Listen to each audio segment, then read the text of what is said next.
Most people think home feels safe because it is familiar. But when you stand on the hallway rug and watch your own hand reach for the light, the quiet relief arrives before thought does. Why does one room ask so little from you? Safety is not always the same as happiness. Sometimes it just means the frosted edge of a drinking glass stays where you left it, while people can change their tone, their face, and the meaning of a simple sentence almost instantly. Home may be plain, but it is easier to read. Out there, you are reading moving signals all day.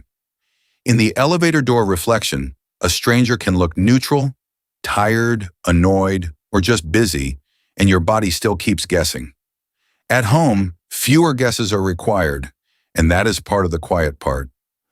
Then there is the moment you get back. You notice the brass deadbolt catch the light as it turns, and your shoulders drop before you even take your shoes off.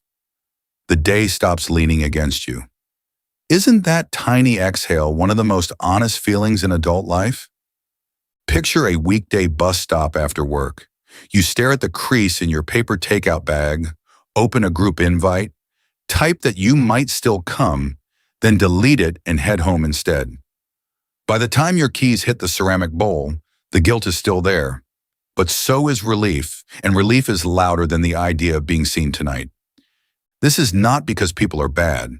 In the office microwave door, you catch 3 conversations crossing at once, and some part of you keeps tracking timing, eye contact, and whether your silence looks rude.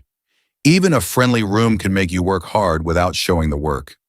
At home, the rules stop shifting every few seconds. That is why home can feel bigger than it is.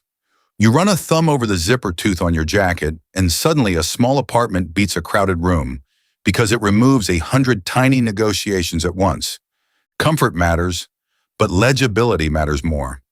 When the grocery basket handle presses a red line into your palm, you remember how public life keeps asking little questions with no clear answer.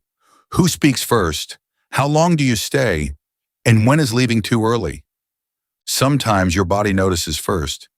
In the bathroom mirror, a loose strand near your temple settles as you finally stop arranging your face for anyone else. That is why home can feel quiet even on a bad day, because the performance ends before the mood improves. Think about a long dinner table. You touch the cool rim of a water pitcher, wait for a gap to say something small, miss the gap twice, laugh half a beat late, then come home feeling strangely overused. Nothing terrible happened, so why are you so tired? Because being around people often means staying slightly prepared every second, even while smiling. Relief and loneliness can sit in the same chair. You pull at the frayed corner of a couch blanket, and both feelings fit there without arguing. That mix is real, common, and quietly exhausting. Objects do not make sudden demands. In the kitchen, the dish rack shines with the same wet angle, the same plates, the same ordinary order. And that steadiness lets home feel kinder than people, even when it is not more exciting. A lamp does not need you to read between lines. Have you noticed how texting gets easier once you're back on the sofa? The phone screen glare looks softer there because you are no longer answering from inside somebody else's pace. You can delete a sentence and try again without feeling watched. Home gives you a second to become clear. Consider a supermarket aisle at the exact wrong moment. You see someone you know near the stacked orange boxes, pretend to compare labels, turn your cart too slowly, and spend 20 seconds calculating whether hello will become a conversation. If you speak, how long does it go? And what version of you do you need to become? By the time you leave, you are carrying groceries, but you are also carrying distance. People can be warm and still feel risky. On a train, the metal pole chills your hand while your attention splits 5 ways at once. Your posture, your face, your reply, your exit, your timing. That divided attention is tiring even when nothing goes wrong. No wonder quiet can feel more trustworthy than company. With people, even silence can mean something. You look at the laptop hinge holding its angle on the desk, and it never asks whether your pause means boredom, rejection, or mood. At home, a pause is often just a pause. Now think about a Saturday evening. Your coat sleeve catches on the door handle. You step into the corridor, stand there longer than you planned, then go back inside and set the gift bag on the table unopened. Home already feels safer than the possibility of saying the wrong thing, staying too long, or coming back drained. After enough evenings like that, home stops feeling like one choice and starts feeling like the default. The amber stove light stays on after you touch the button, and the world outside begins to feel optional in a way that is both gentle and dangerous.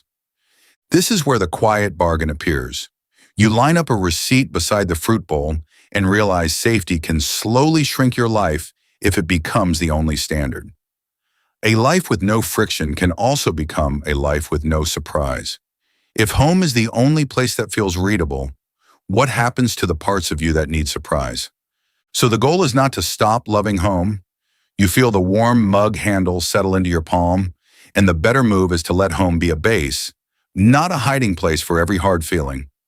A smaller bridge usually works better than a heroic one. You stand by the apartment intercom, invite one person up for tea instead of forcing yourself through a loud night, and notice how the conversation lasts because your guard never had to rise all the way. Sometimes home helps you meet people by lowering the cost of meeting them. That matters because safety is useful, not shameful.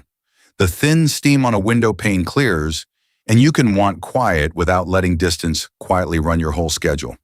So why does home feel safer than people? The bookshelf shadow stays in one place, the air does not need decoding, and your face can finally stop performing. Home feels safe because it is readable, forgiving, and quiet in ways people rarely are for long. Maybe that is the real comfort of coming back. You slide a sock across the wood floor, look around at the ordinary things that keep no score, and remember that the quiet you trust at home is not weakness. It is often the place where your body stops bracing long enough to become yourself again.